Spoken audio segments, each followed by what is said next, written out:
Kurt Wilson with Beats on Bytes. Today we have a real treat. Good friend of mine from for a long time, Mr. John Good. Fascinating gentleman, and looking forward to talking to him and sharing this with you. So come along.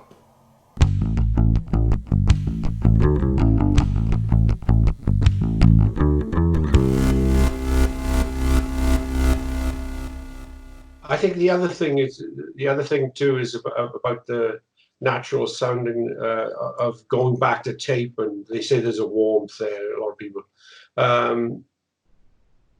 The first time I heard the Beatles that it was remastered on CDs and everything else, I didn't like it.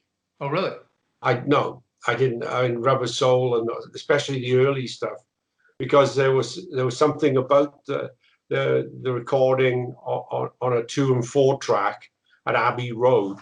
Right. As good as Abbey Road was in its day, there was something there that, even though the recordings were more precise and everything else, and representing the sounds more clearly, something went away.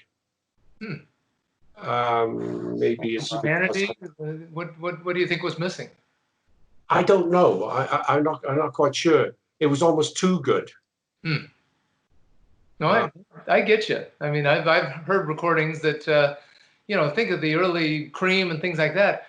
They weren't great quality recordings, but the performance, and there was a certain sound that came through that was right for the time. And it's hard to go back and remaster these things and make them pristine, because all of a sudden you're exposing the flaws that before were masked over by different white noise and things like that. I actually bought an album one time. I think it was a bootleg album, and it was Lou Reed. And it was recorded at Max's Kansas City, which is a club in New York. I think it's New York. Yeah, sure. And somebody recorded it on a little cassette player.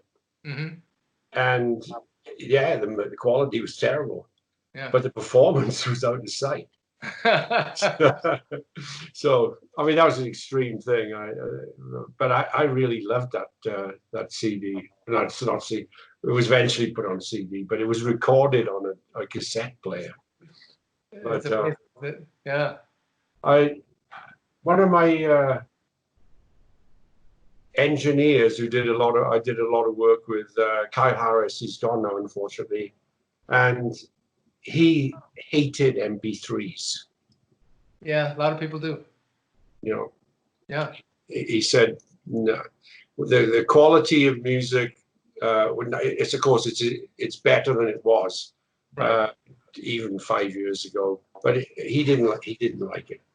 He said, no, this is the art of recording, and has kind of gone away.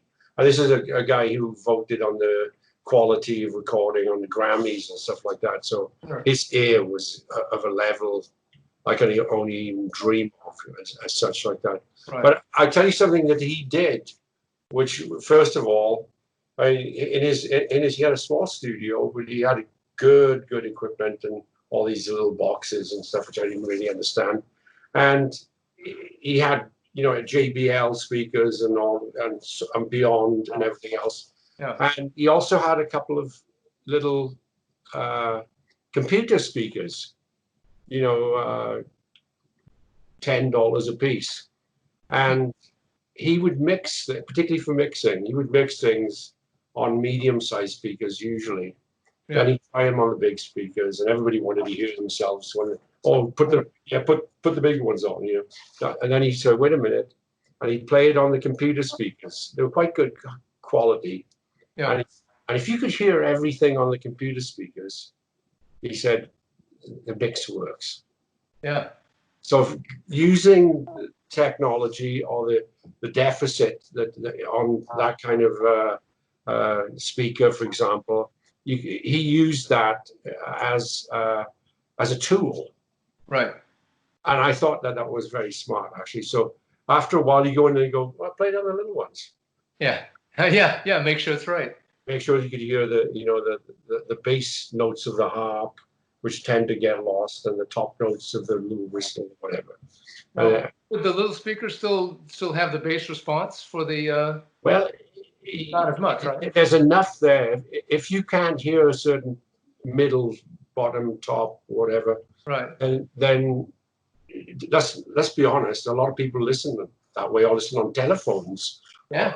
So they're listening on some speaker this size, or smaller, I suppose.